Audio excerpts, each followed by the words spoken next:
Hello everyone. So I have a new camera here today. I don't know whether it's going to work better, worse. I hope it will work better because they tell me that it can adapt itself to shadows and things, but I don't know. This is the first time. So anyway, I'm going to talk since a few of you have replied that in the comments, which I urge you to comment always. Okay, some of you have told me that yes, you would be interested in having a video on Gnosticism and Gnosis and what all that is about. Of course, there is a lot of material there, lots of books, lots of videos, and so on. I'm just going to take it sort of a different slant here.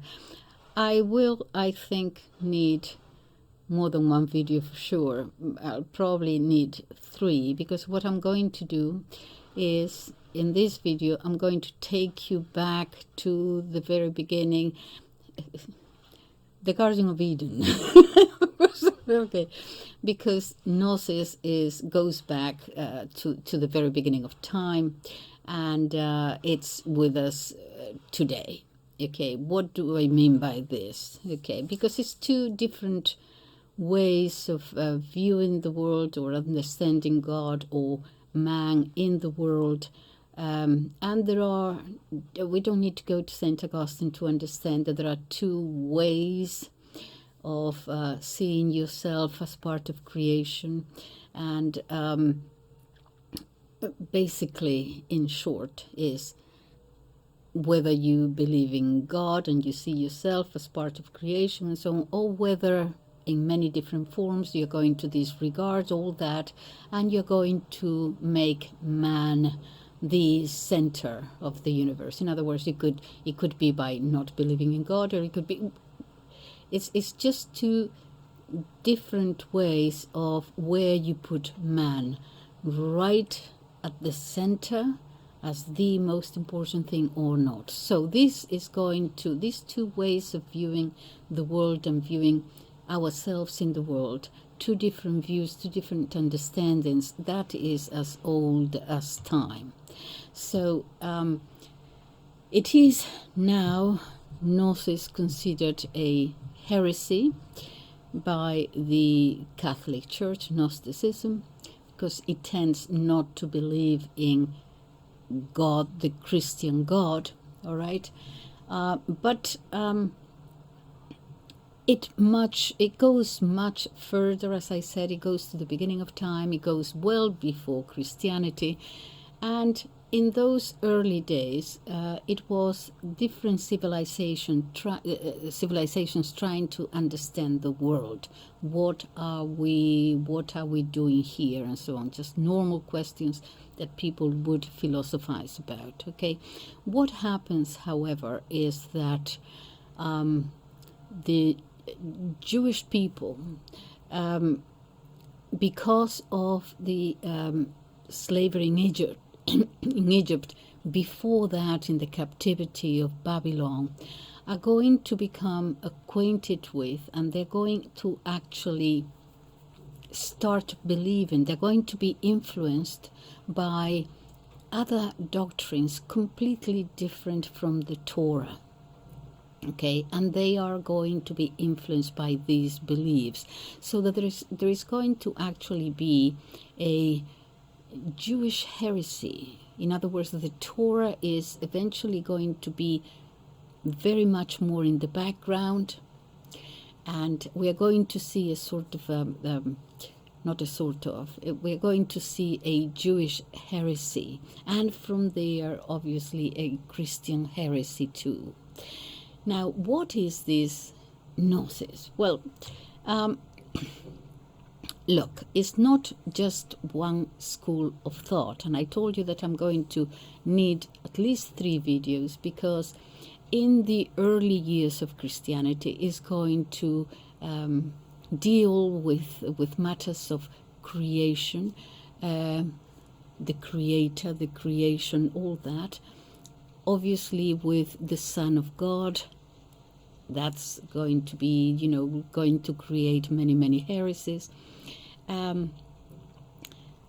But it's Gnosis is like is like a sort of a subterranean underground river that appears at times, and then it disappears, and then comes back again in different forms, and so we are going to see it through history. So the history of mankind, okay, it's a different way of viewing the world, and so eventually, fast forward from early Christianity, we're going to see it in secret societies. This mode of thinking is going to begin with the Templars and their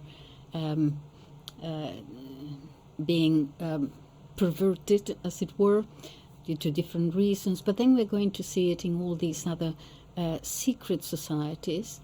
I'm going to explain why secret. The Rosicrucians, the Illuminati, the British Royal Society, the Freemasons, and today we are living through, again, a certain selected few that are the ones that have that knowledge. What is Gnosis to begin with? Gnosticism is not just one individual mode of thinking, and in terms of Christianity is not one individual heresy. It is a collection it's a pandemonium of diverse speculations, all agreeing and linking together beliefs and philosophies dating back well before Christian times, pre-Christian times. But what do they all have in common? Well, there is one thing that they all have in common, apart from challenging the idea of one God, the creator of the world, as the Torah understands it. The Torah, you understand, is the Pentateuch, is the first 5 books of the Old Testament, okay? And that is the Jewish religion, and because of their diaspora and they are being contaminated by other ways of thinking from the East, from Alexandria in Egypt, they're going to start forgetting the old religion. And you see the prophets in the Old Testament practically tearing their hair out, saying, come back, what are you doing? The golden calf, and that's not the only example. Okay, continuously trying to bring them back to the old religion. Okay, but what do they all have in common? They all answered to the general label, let's say, for them complimentary, by the way, of Gnostics. Okay, the Gnostics aspired to Gnosis. To them, the perfect knowledge, and look upon everybody else as unknowing or unenlightened. But actually this portentous knowledge of theirs was never based on scholarship or rational analysis or logic or any intellectual labor.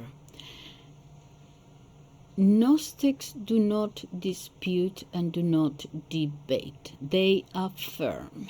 Okay, just so that you know, to be clear. So what they have in common in this era is this that they all think of this knowledge not revealed, not it's a knowledge that you acquire by illumination. In other words, it's only for the select few, not for everybody else.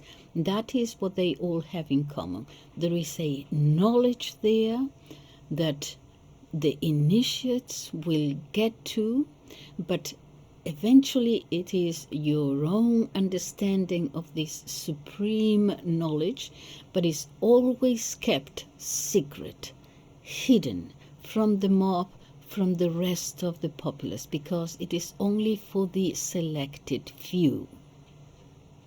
That is what they all have in common, from the very beginning of human history to today. Today is the 14th of November 2024. All right. The Jews are going to be, shall I say, perverted, infected by these new Eastern philosophies. Okay, theosophies, I suppose.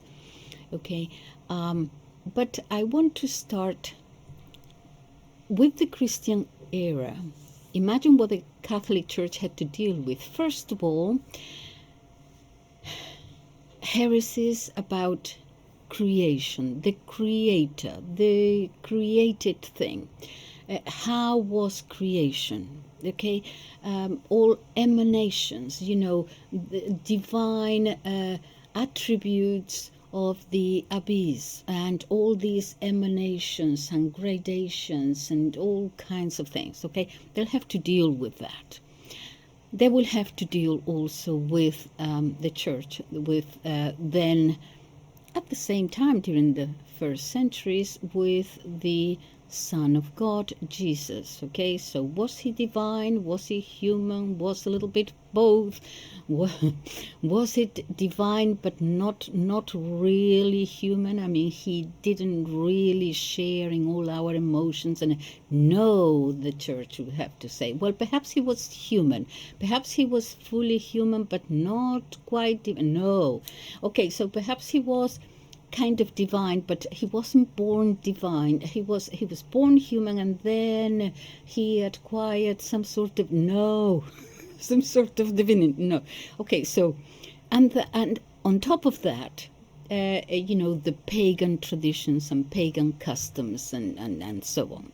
Just to give you an idea, I'm going to just give you examples, okay? Because I'm going to recommend some books, okay, and I'm going to put it on the author and the book in the description box. Okay, there are quite a few, and many, of course, of the fathers of the church who fought these heresies. But one particular one, for example, is Hans Jonas from a book in 1940.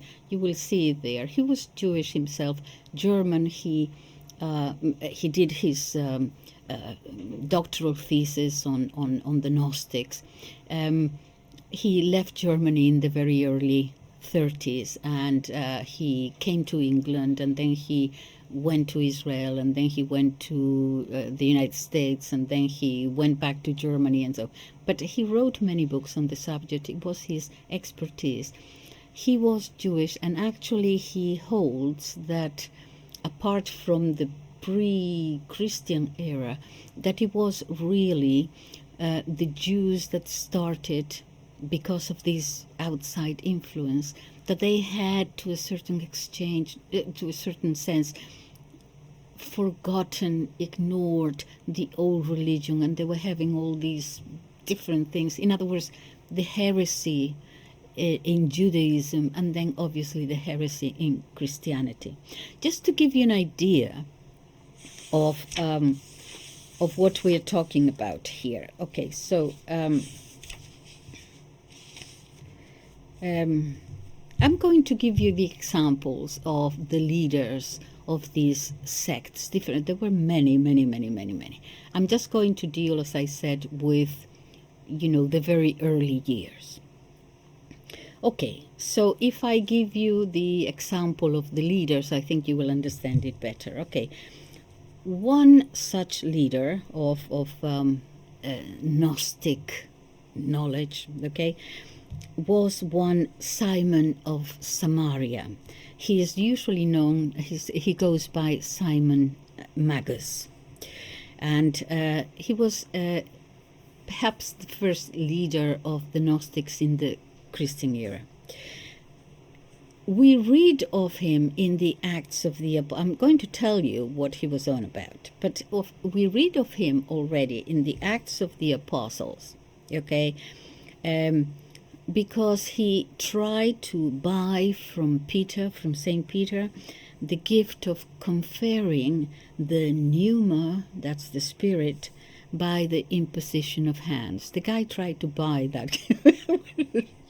Okay. No, this is for real. This is for real. Okay, so this Simon is the archetypal representative of magic speculations of his time.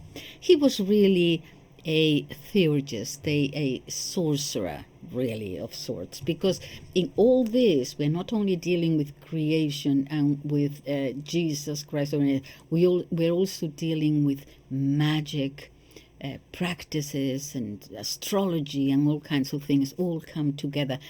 But although they're very different, as I said, what they have in common is this secret knowledge, hidden knowledge, only for the few. Okay, so this let me see this. Let me give you an example of our old friend here, Simon Magus. So he tried to buy this gift of imposition of hands. Okay, he in Samaria, they actually called him the great power of God. After his separation from the apostles, he gave himself titles. He gave himself the names of Virtue of God, Word of God, Paracletus, Omnipotent, or even on some occasion he actually came to call himself Ego Omnia Dei. I am all God. This was Simon Magus. Simon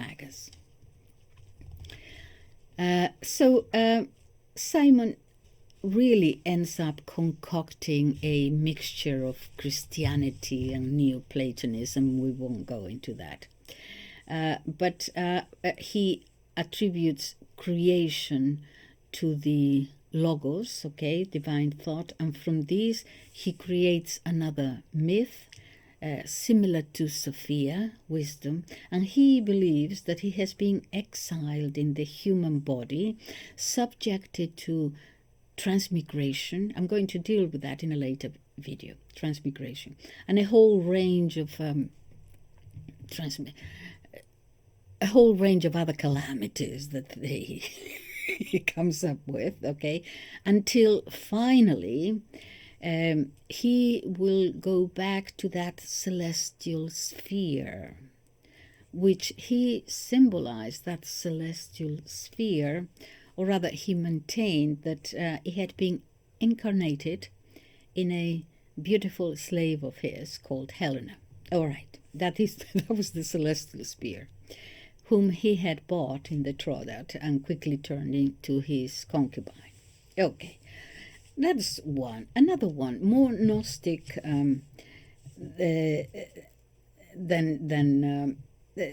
another one is Cerinthus, who was nurtured in the Egyptian schools. Alexandria in Egypt is going to be where it was like California of the days, where everything goes. I mean, it was just a mixture of everything there. Okay, so he was nurtured in those schools. He considered what he called Mosaism, Moses, the Hebrews. He called it Mosaism and Christianity to be imperfect revelations. Genesis, everything. And he maintained that both testaments were the work and inspiration of inferior spirits. Unlike most Gnostics, for him the Christus was not of divine essence, but a just, prudent, wise man gifted with a great miracle-working power. Okay, Cerinthus was Jewish, so the Jewish heresy and the Christian heresy, are going to be there at the same time. He was Jewish, but he was probably one of the millenarists of the time. Many Jews at the time were so.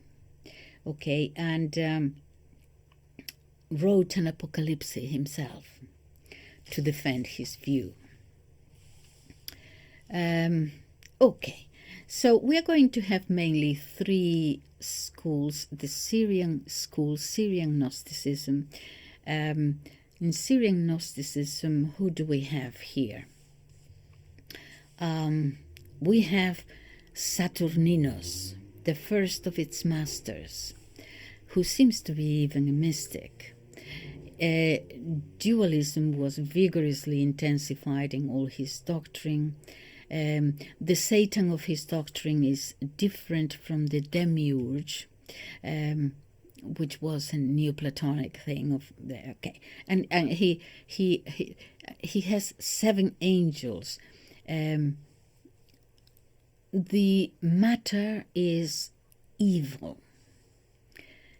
He teaches redemption with a sort of Docetist slant. But anyway, everything will return to its final source. He had a very rigid morality, blown out of all proportion. He even banned marriage because it contributed to this terrible world that he saw, the continuation of this imperfect world. And then one of his disciples, Bar Daisan, or Bar the Saints, a native of Edessa, a man learned in Greek philosophy and in the arts of the Chaldeans' magic, who started off by challenging Jews and Gentiles and Gnostics alike. He just went for everybody. Let me look at his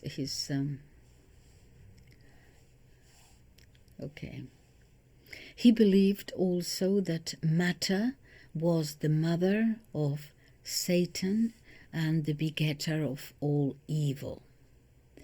And he took from another one, Valentinus, the idea of the eons and the emanations and gradations from the celestial attributes, and so I'll tell you about it. But Bardaisan actually is very famous because he wrote hymns on his theosophy, and in his hymns he attributes the creation to the demiurge under the guidance of Sophia Aximoth. Sophia is wisdom, yeah, and I'm going to tell you exactly who her daughter Sophia Aximoth was in just a second. But anyway, he took the world. The creation was had been done by the demiurge under the guidance of Sophia Aximoth, an imperfect emanation and degenerate spirit from that pleroma, the one in touch with matter. Okay, he's a very important one. And I believe, I forget the name of the saint now, but a saint later on, an Eastern saint, actually changed those hymns and to be Christian, keeping the beauty. They were very, very beautiful poetically, keeping the rhythm of the language and everything. All right, let's move on to Marcion. Oh my goodness. This is from another school. This is called sporadic Gnosis, and this school was mainly from Asia Minor and Italy. And this school was known for its practical approach, its critical spirit, and sparing affection for nebulosities of the mind too. It did not last long.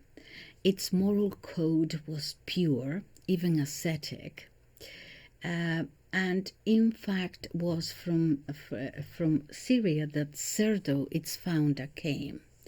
Cerdo taught in Rome and was condemned in Rome as a heretic. There this Cerdo met Marcion, and Marcion is very, very important. A man pious enough, though fanatical, in his hostility towards the Jews and the millenarists of the time, who were actually awaiting the temporal kingdom of the Messiah at the time. He was possessed with a lot of fervor about his beliefs, over and above all rule and measure, let me tell you. And he was resolute on proving that the Christian revelation, now listen to this, the Christian revelation shared no kinship at all whatever with the old law, with the Old Testament. No, nothing to do with each other, no. He denied that Christ was the Emmanuel awaited by the Jews, rejected the Old Testament as something inspired by the demiurge, and he said, who obviously, the demiurge, an ignorant, I'm quoting his words, an ignorant, incompetent, and thoroughly stupid being, incapable of comprehending what he had done when he created the world. Precisely the reason, he felt, why this world, which could have been created by no one else but him, turned out to be such a disaster. He equated this demiurge with the God of the Jews. Goodness gracious. Who created this world, but a disaster of a world, and he was stupid. That was, he said, the God of the Jews, Yahweh. My goodness. He wrote a book called Antithesis, where he tried to spell out the most profound and radical differences between the God of the prophets, Yahweh of the prophets, and the Father revealed by the Christ. They had nothing in common, he said. But his audacity went even further. Convinced that the new faith had been the new faith, that is Christianity, convinced that this new faith had been contaminated with memories of Judaism, he proceeded to announce that he was going to take it back, Christianity, to its original purity. Nothing to do with the Old Testament, okay? But he had a problem, because since the books of the Old Testament proved rather an impediment for this, what did he do? Well, then he went and rejected the whole Bible, save for the Gospel of St. Luke and 10 of St. Paul's epistles. Then he went ahead even to mutilate these two at his own whim and caprice, to the point where, if the apostle of the Gentiles and his disciple Timothy were to come back, they wouldn't have recognized him. Suffice it to say, as one instance of all those mutations that he performed, that then, even though that was the only gospel he kept, the Gospel of St. Luke, then the first 2 chapters of St. Luke were simply thrown out and discarded by this Marcion, who, like all Gnostics, was a Docetist and had a problem with the dogma of the Incarnation, and a greater problem still with Christ being born of a Hebrew virgin. That was that he had a problem with all that. So his Gospel of St. Luke, which is the only one he kept, starts with Jesus at the synagogue in Capharnaum. Okay. Okay. Now, who else do I have here? Basilides. Oh, I don't want to make this too long, but Valentinus. I don't know whether we call it Valentinus or Valentinus or Valentine. I will keep with the Latin because it's the one that Jonas actually uses too. So I think I'm safe. Valentinus and his school. We are now in about the year 136 AD, the year of our Lord. And truly is Gnosis' most brilliant and poetic expression in dogma and in myth. He's going to deal with all these emanations, creation, okay? And in dogma and in myth, his Gnosis encapsulates the best of former heterodox philosophical systems. It's a syncretism of sorts. He brings everything together. Okay, I'm going to just give you a summary, okay, of how Valentinus understood the creation and the source of evil and all that generation of eons, okay? I'm just going to give you a few. I will do my level best to present it as succinctly and clearly as I possibly can, which is not easy. It goes something like this. Up in the invisible and ineffable heights,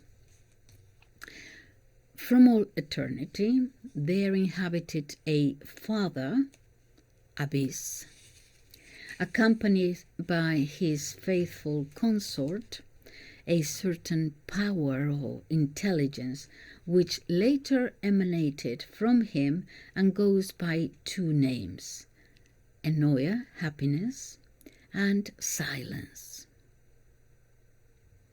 Happiness and silence, the first two emanations of the Abyss, which is the Father. Okay. These two eons begot, in the plenitude of time, knowledge and truth. To these first syzygies is what the Egyptians call them. It means pairs or couples. They go in twos always, okay? To these two, knowledge and truth, followed Logos and Zoe, word and life. And then Anthropos and Ecclesia, man and church. So, in that way, constituting the Ogdoad, which is the first and highest manifestation of Bythos. The second, now, then there was the second generation of this pleroma, okay? It's the second generation is called the Decad, and the third is the Dodecad. And I tell you what they mean. From the rest of these particulars, there will be, generations, reflections upon reflections of gradations, emanations, okay? And I will spare you most of it, dear listener, fatigued, as I'm sure you are with lengthy mystical genealogies, but only to say that the last emanation of the Dodecad is Sophia. All right. Now, and this is where disorder in the universe begins, because Sophia, devoured by the desire to know Bythos, whom he couldn't see because she was blocked by other intelligences that were above her, okay, in the hierarchical scene, okay. She couldn't see him, and so these other attributes, they were standing in the way. They were higher on the hierarchical scale than she was. So because she couldn't see him, went about wandering in space, her pristine excellence waning, until the Father, taking pity on her, sent another Aeon, Horus, to her aid, and brought her back to the Pleroma. For harmony to be re-established, however, an emanation of 2 new Aeons was necessary. Nous and Aletheia. Thanks to them, the intellectual world was restored, and Sophia's sin redeemed. And during her peregrination, she produced, we gave birth, we are not told how, but she produced an Aeon of inferior quality called Sophia Axamoth, which was the mirror and replica of her mother's attributes, though diminished a little bit. And this Sophia Axamoth was excluded herself from the Pleroma, the very top, and she spent her time consumed always by a yearning to be in it. And so she roamed about in space, wailing and uttering sad groans. And she said to her mother, Sophia, "Oh, why hast thou created me?" And this daughter of adultery gave life to many Aeons, all inferior to their mother. And those Aeons were the soul of the world, the creator or demiurge, and many others, until finally she was taken to the Pleroma by Horus and redeemed by Christos, who made her couple pair Syzygia, and with her celebrates eternal betrothals and mystical feasts. All right. So, let me see. By the way, I don't think I need to tell you this, but please be careful. Do not confuse Gnosticism with agnosticism. Yeah, agnosticism defines or affirms that one cannot know for certain if God exists. Okay, you cannot give a physical proof. Yeah, we accept that. But be careful, because in other words, what the agnostic is saying is that knowing God is not possible. It gets to that, okay? It's a denial that knowing God is possible. But Gnosticism tells us the contrary, actually. It tells us, yes, of course, man can achieve knowledge of the mysteries of God, the mysteries of existence. The problem is how and what kind of knowledge, because Gnosis means knowledge. And what's wrong with knowledge? How can knowledge be a danger to faith? But it is important from the outset that we are not talking here about any kind of knowledge. We are talking, as I said, about a mystical intuition, an experiential intuition, which does not come from learning or from study or experience. Certainly not from revelation. Okay, so Gnostic knowledge is not science in its usual sense of the word. nor is it revelation. It is a superior illumination that only a few, I'm going to come back to this because this is what the thread that unites them all. An illumination that only a few initiates receive is a hidden knowledge, a secret knowledge, esoteric, inside your group, inside your club, inside those initiates like you. But only a few, the select ones, the chosen. Okay, so already look, of course he's going to have problems with Christianity. Look at just on this, the very first difference, okay? Because Christianity is for all. It doesn't have a secret knowledge that it keeps to itself. It is for all, the high and the low. You may understand religion, spirituality in different ways, not different ways. I don't mean to say different doctrines, but some are perhaps more capable spiritually of ascertaining truths. But it is the same truth. It's not hidden from the village idiot. Okay? So that is to begin with. So the Christianity is for all, but as the first. But the second is this kind of arrogant pretension to possess a secret wisdom, a secret tradition, which is esoteric, hidden, is a hidden way, and it is passed on from generation to generation, but only to these few. And this secret tradition, I'm sorry, my voice is considered their own property, not to be shared at all with the rest. So here we have the Kabbalists.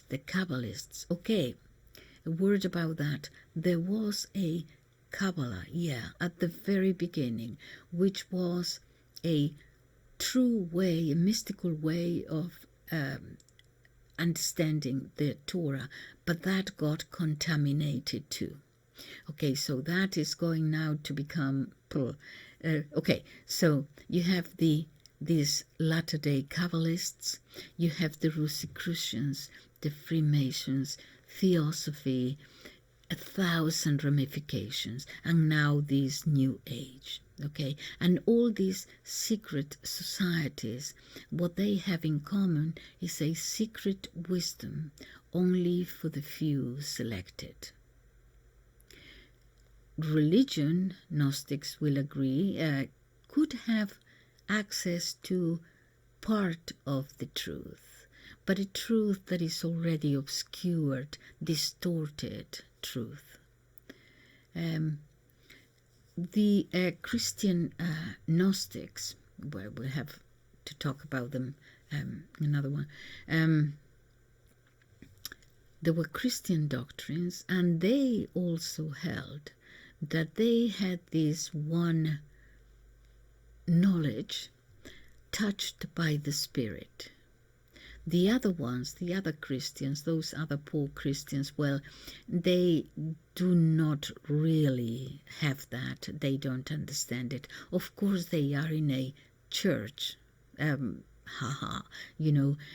because they are like children, and so you need somebody to sort of explain to them things by means of stories and fairy tales and parables, because they can't really ascertain anything beyond that. So they have their doctrines and their dogmas and their traditions, but all those are shadows, actually, shadows that don't even remotely touch the true hidden mysteries that only he and the select few possess. So actually what they are saying, what they maintain, is that the teaching of the church, the teaching of doctrine, the teaching of all those dogmas, it actually hides that rather than reveals the truth. They have the true knowledge for that select few. Okay, and these throughout time, as you see up to today, they will change. You remember that river, okay? So the knowledge will change. They will not be so concerned about the emanations or anything else like that. But the thing that holds them together is that we have this knowledge. We are these special ones, and it will translate in we are in power. We are the ones governing. The rest is something, something else. Okay, what else do I have here to share with you? Hold on, let me just look at my notes and see if I can. Yes, just to point out this fact, perhaps, that, the knowledge of the mysteries of God, that in Christianity we might, understand them better or worse, understand doctrine better, or not so fully, perhaps that is the best expression. But it is not secret, it is not esoteric, it's exoteric with an X.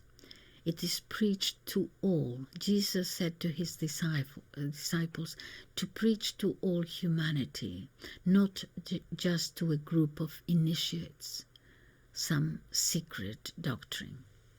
And he said, I thank you, Father, Lord of heaven and earth, for you have hidden things from the sages, perhaps, and the learned, and extended it to the humble and the meek. This is in Matthew. Christianity is not restricted ever to those few who have a secret knowledge. It is for all. What I have told you in your ear, proclaim from the rooftops. There is nothing hidden. Preach to all peoples, to all men. Okay. Saint Irineus of Lyon said, criticizing the Gnostics already in the first centuries, he said, there you will see Gnosis, always. Where you deny Christ's sacrifice, there you will find Gnosis. You will find it in Eastern spiritualism that is now so popular. There you will find Gnosis. Where the Eucharistic presence is absent, there you will find Gnosis, even if they talk to you about Jesus. So this secret tradition, I think I'm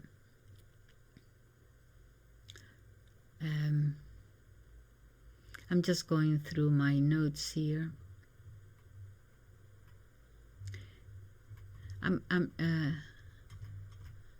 Yes, I think I should point out with the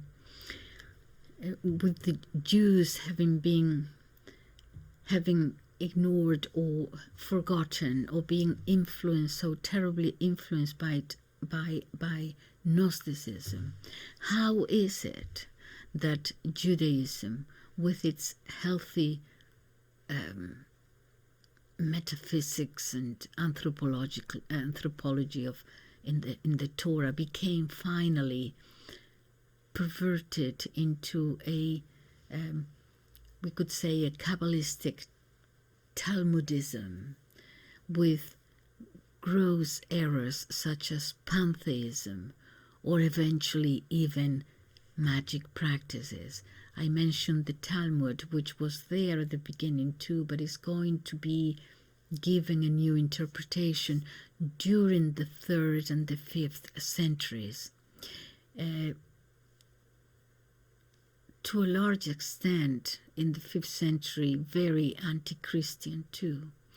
So the contact with of the Hebrews, of the Jews, okay, with the religion of Egypt and all its errors. We're going to leave a mark on them.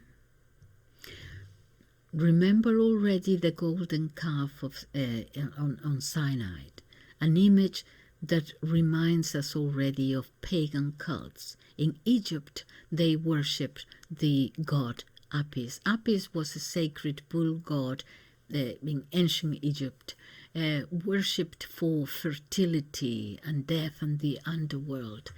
It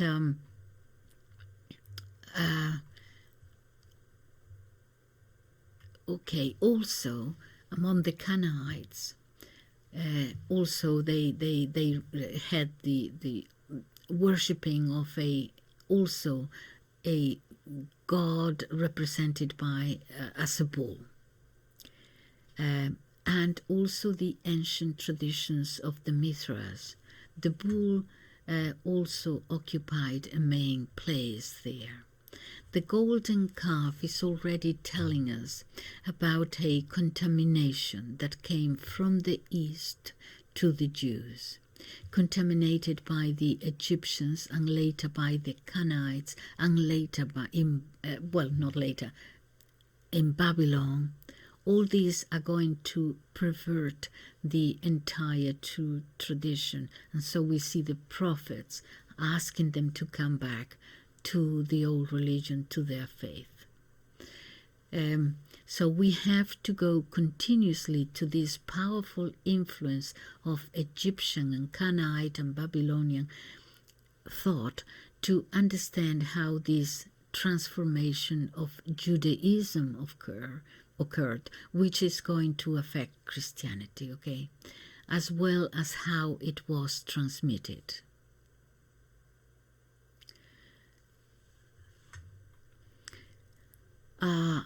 The Bible often shows, as I said, the struggle of the prophets to reimpose the true theology, the theology of the only transcendent God, Yahweh.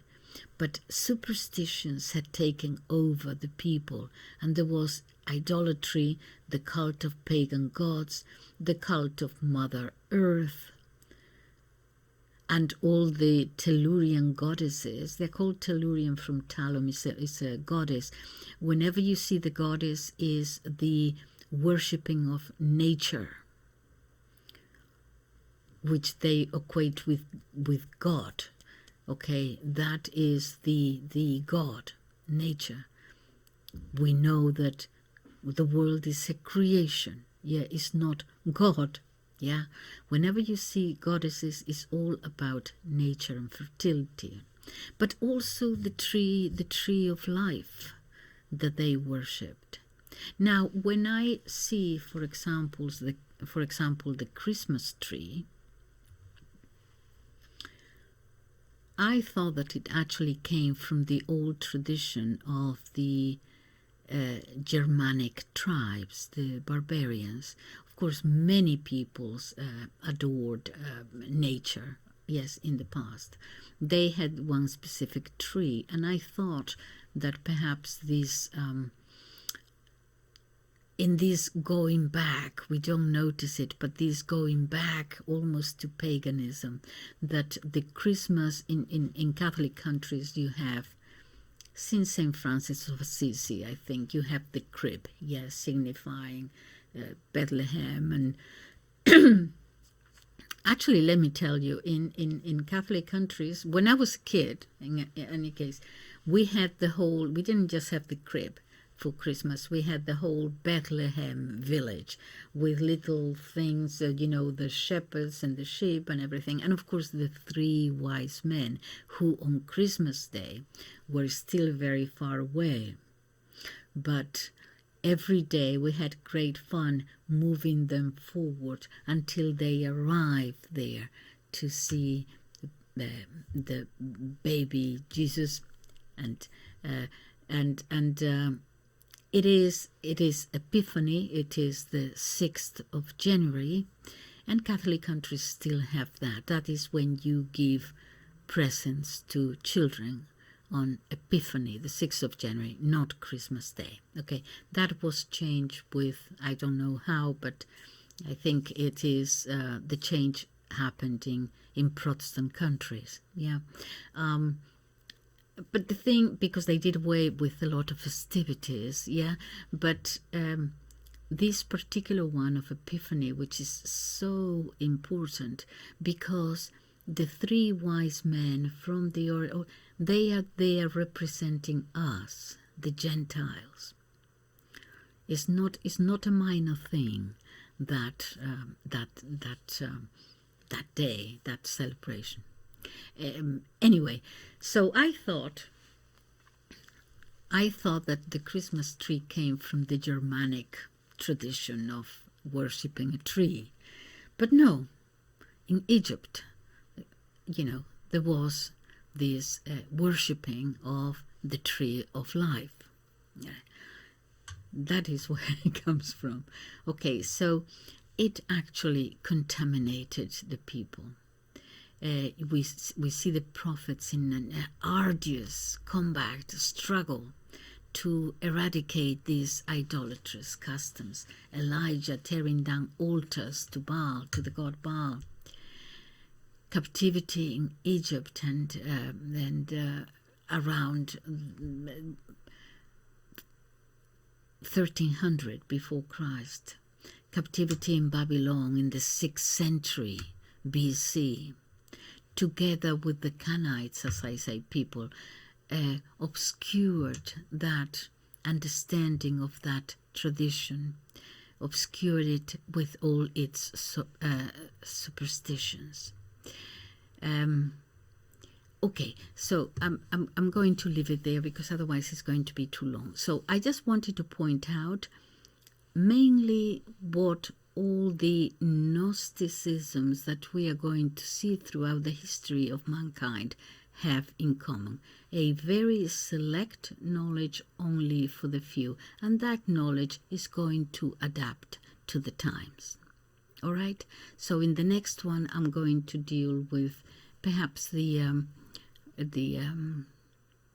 little bit of the Luciferians, the Rosicrucians. I'll see when I get to the Freemasons. Okay, well, thank you very much for listening. Thank you. Bye-bye.